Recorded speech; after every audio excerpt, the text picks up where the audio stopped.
انداز مت کریں. آپ اپنے پونے 4 سالہ دور کا حساب دیں کہ آپ نے کیا کیا. کوئی بڑا پروجیکٹ, کوئی بڑا ڈیم, کوئی بڑا ہاسپٹل, کوئی بڑی یونیورسٹی, کوئی بڑا کام, کوئی فلیگ شپ پروجیکٹ جس کو منسوب کیا جائے آپ کے نام سے. آپ کہتے ہیں جی کہ آپ سڑکیں بناتے ہیں اس لیے کہ اس میں رشوت ہے, لیکریٹو بزنس ہے. تو چلیں یار, سڑک دکھائی تو دیتی ہے, سڑک پہ ہم چلتے ہیں, نظر آتی ہے کہ یہ سڑک ہے, اتنی چوڑی ہے, اتنی لمبی ہے. جنگل تو نظر بھی نہیں آتے, جنگلوں کے درخت تو گنے بھی نہیں جاتے. جنگل کہیں زیادہ لیکریٹو بزنس ہے. لہٰذا اس کھیت میں نہ پڑے, اس بحث میں بھی نہ پڑے. اب میں جناب چند باتوں کا ذکر کرنا چاہتا ہوں. جب میاں صاحب کو دھکا دے کے نکالا گیا تو صورتحال کیا تھی؟ ہم نے سر 2013 میں جب حکومت لی تو جی ڈی پی کی شرح تھی 3.9%. ہم نے اس میں 2.2% کا اضافہ کیا اور یہ شرح 6.1 پہ 6.1 پہ چھوڑ کے گئے. انہوں نے, شبلی صاحب نے 6.2 کہا ہے, لیکن ریکارڈ جو ہے وہ یہی ہے کہ پی ٹی آئی کی حکومت جب ختم ہوتی ہے تو 6.1 پہ تھا. یعنی جو ہم نے دیا وہ 4 سال بعد 1% کا اضافہ کیے بغیر انہوں نے قوم کو منتقل کر دیا. یہ بھی بڑی ہمت ہے ان کی, وگرنہ ہر دوسرے شعبے میں یہ نیچے لے کے گئی. ہم نے 2013 میں حکومت لی تو فی کس آمدنی تھی $1,446 فی کس. ہم نے اپنے دور میں اس میں $322 فی کس اضافہ کیا اور $1,768,000 پہ چھوڑ کے گئے. پی ٹی آئی کے دور میں ایک دھیلے کا اضافہ نہیں ہوا, ایک پائی کا اضافہ نہیں ہوا فی کس آمدنی کے اندر, اور یہ 1768 سے بھی نیچے آ کے 1766 پہ آ گئی. ہم نے 2013 میں حکومت لی تو فوڈ انفلیشن جناب چیئرمین 7.1 پہ تھی. ہماری حکومت گئی تو یہ شرح 3.8 پہ تھی, جو میکسیمم ہمارے عہد میں رہی. پونے please no cross talk. Doctor صاحب اگر آپ مخل ہوں گے, آپ کو ریسپونڈ کرنے کا جواب حق حاصل ہے نا. You should not apologise, you should stop talking. Irfan صاحب, please address the chair, only address the chair. جی سر. No cross talk. جی سر, تھینک یو سر. تو ہم نے سر, میں بات کر رہا تھا فوڈ انفلیشن کی, جو 7.1 پہ ہم نے لی, 3.8 پہ ہم نے چھوڑی, اور انہوں نے 13.4 پہ چھوڑی. یہ غریب کی بات کرتے ہیں, یہ غریب کی میں بات کر رہا ہوں کہ مہنگائی کی شرح کو جو ہم نے 3.5 پہ دی تھی ان کو, یہ 13.4 پہ چھوڑ کے چلے گئے. ہم نے 2013 میں حکومت لی تو سٹاک ایکسچینج انڈیکس جو تھا وہ 20,000 پوائنٹ پہ تھا. ہم نے اسے 53,000 سم تھنگ پہ چھوڑا, اور ان کے پورے دور کے اندر یہ 40,000 کو شاید چھوا ہے انہوں نے, اس سے آگے نہیں جا سکے, وہیں بریک لگی رہی. ہمارے دور میں جناب چیئرمین پالیسی ریٹ جو تھا, انٹرسٹ ریٹ جو تھا, وہ میکسیمم 6.5 پہ رہا, شاید خاقان صاحب کے زمانے میں. ہمارے دور یعنی میاں صاحب کے دور میں اس سے بھی کم تھا, اور انہوں نے اس کو چھوڑا, پی ٹی آئی نے 13% پہ ڈبل کر کے چھوڑا. پی ایم ایل این کے دور میں 5 سالہ دور میں 2013 سے 2018 تک قرضوں کی بات بھی کی میرے دوست شبلی فراز نے. قرضوں کا حجم جو تھا وہ 10,661 ارب روپے تھا. انہوں نے اضافہ کیا 24,000 جناب علی 24,289 ارب کے قرضے لیے, جو پوری ہماری تاریخ کے اندر لیے گئے تھے. اس سے آگے میں کیا ان کے بیان کروں. ابھی انہوں نے کہا ہمارے ایک ہمارے وزیر منصوبہ بندی کا نام لیے بغیر ان کو ارسطو کہا, تو میں بڑا شکر گزار ہوں. ارسطو بڑی صاحب دانش شخصیت تھی اپنے عہد کی, کیونکہ نام دینے میں ان کو ماشاءاللہ بڑی مہارت حاصل ہے. شکر ہے کہ کوئی اور نام نہیں دے دیا. ارسطو کہنا بڑی عزت کی بات ہے. لیکن آپ کے ارسطو نے اکانومی کے ساتھ, منصوبہ بندی کے ساتھ جتنی دیدہ ریزی سے, جتنی توجہ سے, جتنے انہماک سے, جتنی محنت سے وہ باہر کا پڑھا لکھا شخص ہے, اس نے جو کام کیا ہے شاید آپ کے پونے 4 سالہ دور میں کوئی ایک شخص بھی ایسا نہیں تھا. آپ تو وزیر خزانہ کا انتخاب ہی نہیں کر سکے. آپ اورنگزیب کو کہتے ہیں یہ بینک سے اٹھ کے آ گیا, آپ کوئی بینک سے اٹھا کے لائے, کوئی کہیں سے اٹھا. 4 یا 5 وزیر انہوں نے بدلے, وزیر خزانہ بدلے پونے 4 سال کے اندر, کتنے ہی سیکٹری بدلے, اور تانا ہمیں دیتے ہیں جی کہ اورنگزیب کو آپ اٹھا کے لے آئے. اورنگزیب تو جس دن سے ہیں ہم ہمارے ساتھ ہیں اور کام کر رہے ہیں, محنت سے کام کر رہے ہیں. اب آگے یہ جناب, انہوں نے اور ملک و قوم کی کیا خدمت کی.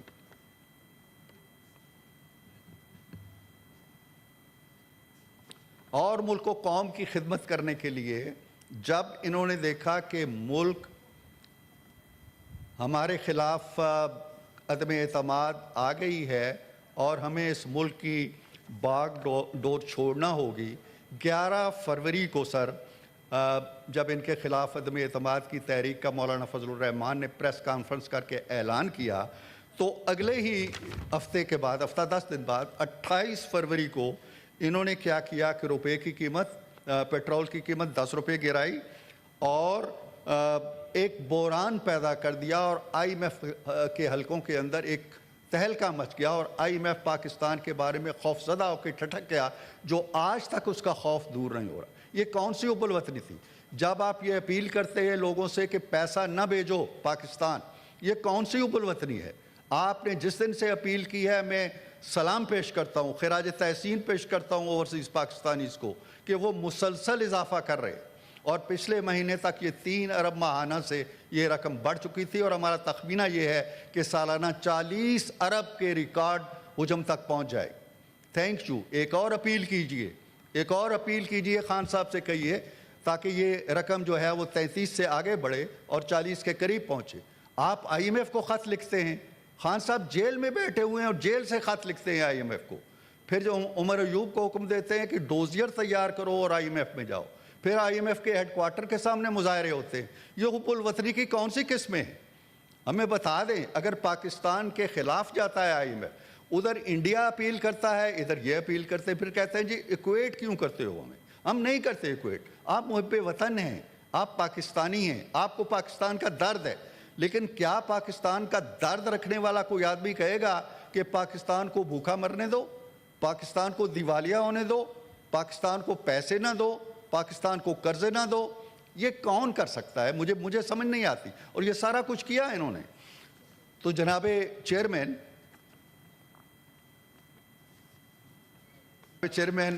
میں یہ عرض کر رہا ہوں, میں نے اعداد و شمار بھی بتائے ہیں اور میں نے کچھ زمینی حقائق بھی بتائے ہیں. ان کے پونے 4 سالہ دور کے اندر جو آئین کی حرمت, آئین کی تکریم کا دور جس کو یہ کہتے ہیں, ہمارے ہاں تو کوئی قاسم سوری پیدا نہیں ہوا.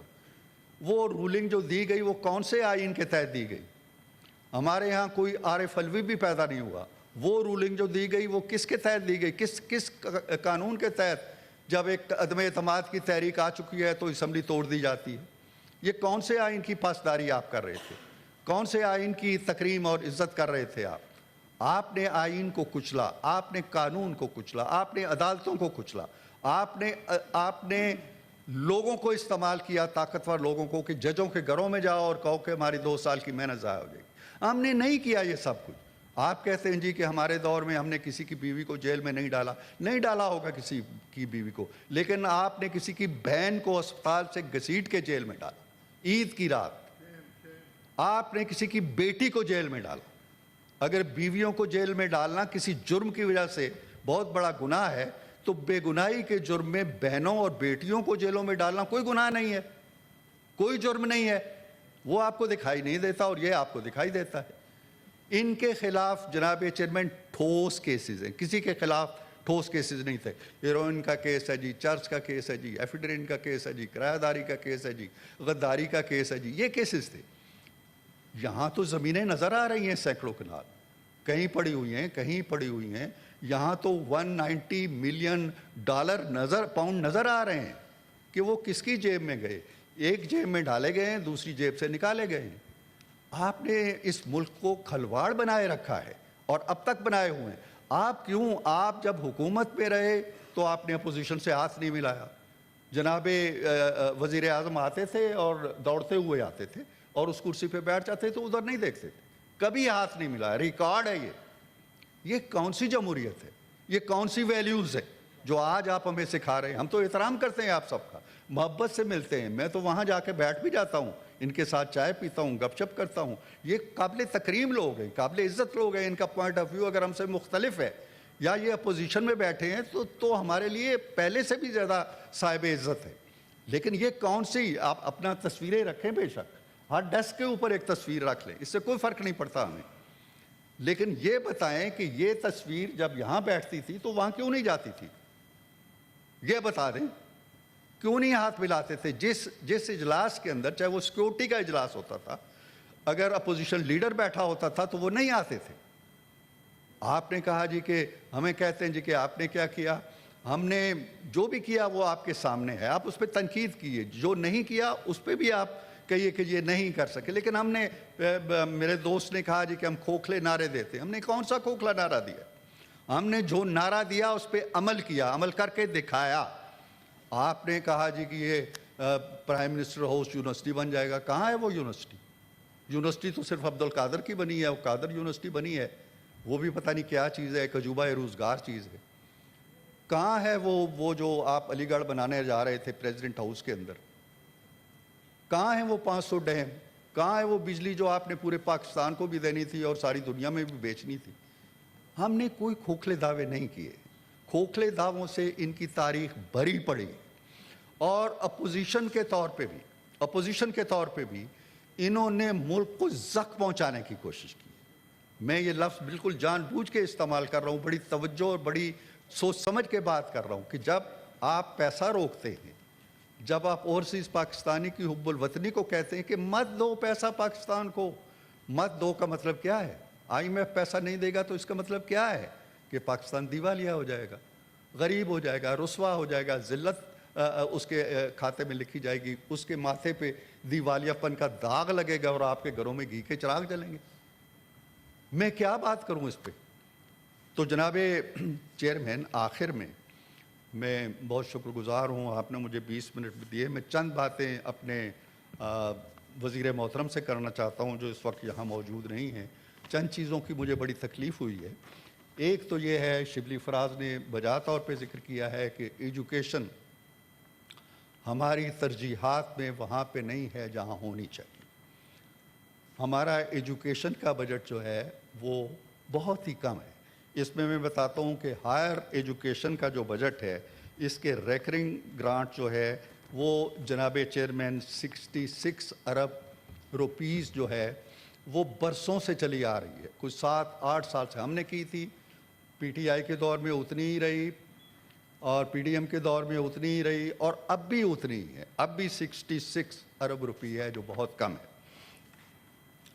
دوسرے جو ان کے ڈیولپمنٹ اخراجات ہیں جناب چیئرمین, وہ 23-24 میں 70 ارب روپے تھے, 24-25 میں کم کر کے یہ 66 ارب کر دیے گئے, اور اب یہ 66 سے بھی کم کر کے 39 ارب روپیز کر دیے گئے. یہ بہت زیادتی ہے. یہ ہائر ایجوکیشن کمیشن, آپ 1000 ارب روپے کے قریب سفید ہاتھیوں کو کھلا رہے ہیں سالانہ. سفید ہاتھیوں کو 1000 ارب سے روپیہ زیادہ رکھا گیا ہے, اس دفعہ بھی رکھا گیا ہے.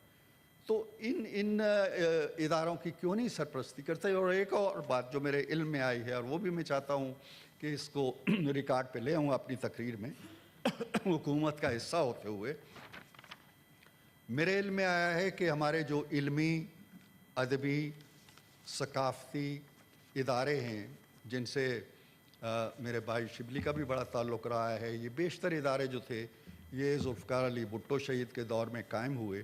اکادمی ادبیات ہے, ادارہ فروغ قومی زبان ہے, اردو سائنس بورڈ ہے, اقبال اکیڈمی ہے, اردو ڈکشنری بورڈ ہے, اور اس طرح کے ادارے ہیں.